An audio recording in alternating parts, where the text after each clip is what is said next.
근데 여기가 더 중요해요. 많은 분들이 고심하고 갈망하고 있는 갈아타기. 오늘 이 갈아타기에 대해서 샅샅이 파헤쳐보도록 하겠습니다. 갈아타기가 무엇인지, 자본이 많지 않은 우리들에게는 어떠한 방법들과 전략들이 있는지 한번 알아보도록 하겠습니다. 내 집이 지금 7억, 8억짜리 집이 있는데 이거를 팔고 10억, 12억으로 가고 싶다 라든지, 내가 예를 들면 서울 좀 변두리 지역에 있는데 좀 마영성 같은 좀 중심부로 오고 싶다, 혹은 마영성에 있는데 강남 3구로 오고 싶다. 그래서 내가 살고 있는 집을 팔고 내가 원하는 집을 사는 것, 요거를 좀 협의의 갈아타기라고 얘기를 하고 있습니다. 그동안 이제 무대방에서 중계를 굉장히 많이 해보면은 제일 많은 고객들이 이 갈아타기 고객들이에요. 20평에서 30평 가고 싶다, 혹은 좀 하급지에서 중급지로 가고 싶다, 중급지에서 상급지로 가고 싶다. 그것들을 풀어내는 것들을 참 무대방 중개법인이 잘 했는데, 이런 것들을 주로 저희는 갈아타기라고 얘기를 하고 있습니다. 대부분 돈을 더 보태서 가야 되기 때문에 내가 가용할 수 있는, 추가할 수 있는 자금은 얼마가 되는지, 즉 부모님한테 받는 돈이 될 수도 있을 것이고, 또 은행을 이용해서 대출하는 방법이 될 수도 있을 것이고, 그 금액이 어느 정도 되는지 좀 자금 계획이 좀 잘 되어 있어야 될 거고요. 그러면은 이 자금 계획이 세워진 상태에서 내가 갈 수 있는 그 지역을 선정을 해야 되는데, 이 선정하는 게 제일 중요하죠. 그러니까 일단은 두 가지 의미로 볼 수 있는데, 첫 번째가 buying이라는 의미가 될 수 있고, 두 번째가 living이라는 의미가 될 수 있는데, 보통 보면은 사실 살기 좋은 곳이 buying하기도 좋긴 하지만 항상 똑같지는 않습니다. 그래서 어떤 입지를 우리가 선정할 때는 그동안 그 입지가 갖고 있는 가치죠. 그 가치는 뭘로 우리가 데이터로 확인을 할 수 있냐 그러면은 실거래가입니다. 지난 10년간의 실거래가 데이터를 보면은 상승기 때 다른 단지보다 더 빠르게 상승한 단지가 있고, 근데 여기가 더 중요해요. 하락기 때 남들 다 빠질 때 굉장히 안 빠지는 단지가 있어요.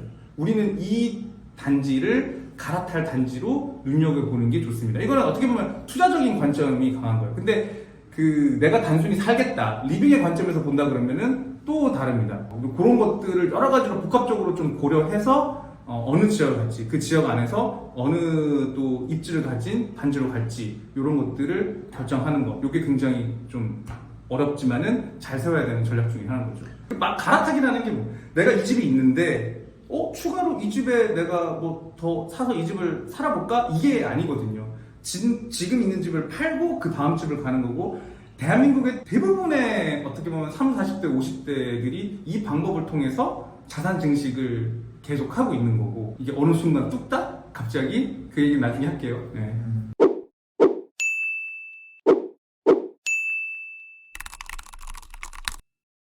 관점을 두 가지로 굉장히 잘 봐야 돼요. 계속 제가 얘기를 하지만은, 투자적인 관점을 볼 것이냐, 내가 살아가는 어떤 뭔가 여러 가지 편리함, 그리고 내 주관에 맞는 어떤 리빙 관점에서 볼 것이냐라고 봤을 때, 갈아타기를 본다면 투자적인 관점에 좀 맞춰서 한 가지 정확한 원리가 있어요.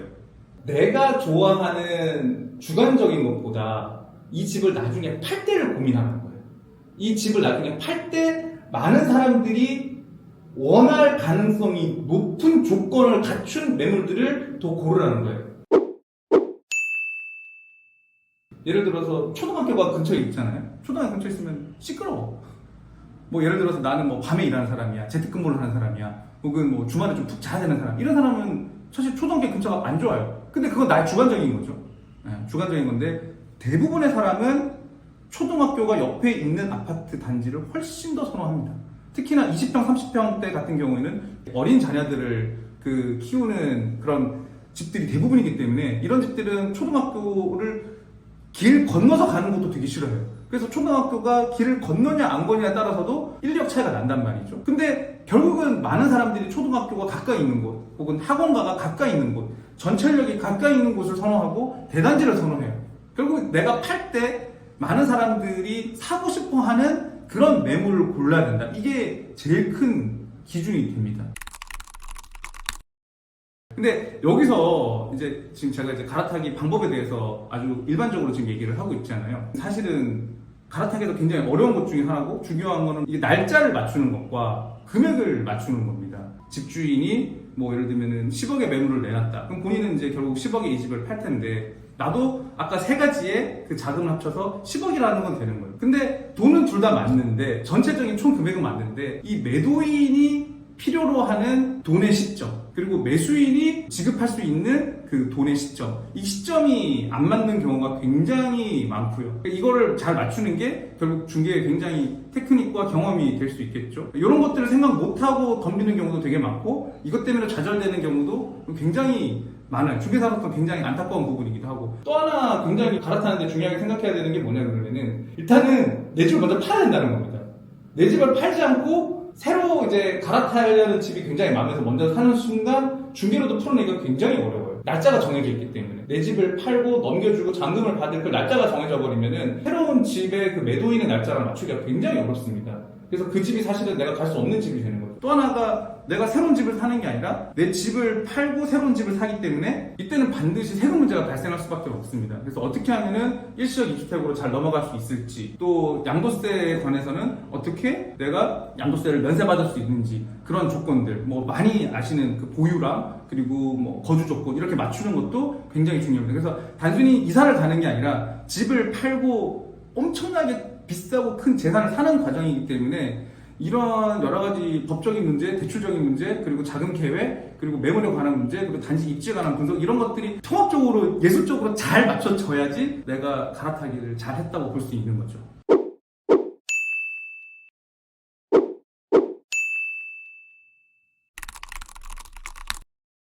그러니까 갈아타기가 왜 중요하냐? 어쨌든 우리는 가용할 수 있는 자금이 사실 크지 않고 또 기본적으로 월 소득을 바탕으로 이런 자금을 축적해가지고 뭔가를 내 자산을 만들어내야 되는데 어느 내가 뭐 갑자기 40대 후반, 50대 초반이 됐다고 해서 갑자기 뚝딱 내 앞에 40평대 뭐 20몇 억짜리 아파트가 생기는 게 아니더라고요. 제가 그동안 중개를 쭉 해보면서 그런 자산을 가지고 있으신 분들의 히스토리를 쭉 들어보면은 20대에 월세 거기서 더 전세로 갈아타고 전세에서 기회 봐서 매매로 갈아타고 또 그 매매 소형 평수가 가격이 좀 올라서 그걸 기반으로 30평으로 갈아타고 또 그걸 가지고 또 이제 더 상급지로 또 이동하고 또 레버리지를 이용해서 또 다시 더 높은 곳으로 이동하다 보니까 이제 결국 자산 규모가 그렇게 되더라고요. 내가 뭐 20대부터 열심히 월급 모아가지고 30대 보내고 40대 그냥 어느 순간 딱 되면은 그런 40평대 20몇 억짜리 아파트가 없어요. 그래서 이 자산 증식에 관해서 부단히 공부하고 부단히 노력하고 실행해야 이 캐피탈리즘에서는 계속 자산이 증식되고 그거를 제가 수년 동안 제 눈으로 직접 많이 목도를 했습니다. 그래서 저희 채널과 같이 여러분들의 자산을 증식시킬 수 있는 그런 좋은 계기가 됐으면 하는 바람입니다. 네, 오늘 갈아타기에 대해서 아주 제너럴한 일반적인 얘기를 들려드렸는데 사실 구체적으로 뭐 특정 가용 자금이나 지역을 한정해서 구체적인 전략 그리고 뭐 입지 선정하는 거를 이제 앞으로 제가 계속 말씀을 드릴 수 있을 것 같아요. 네, 그래서 저희 채널 구독과 좋아요 눌러주시면 앞으로 좋은 정보 그리고 재밌는 정보를 많이 가져드리도록 하겠습니다. 예, 감사합니다.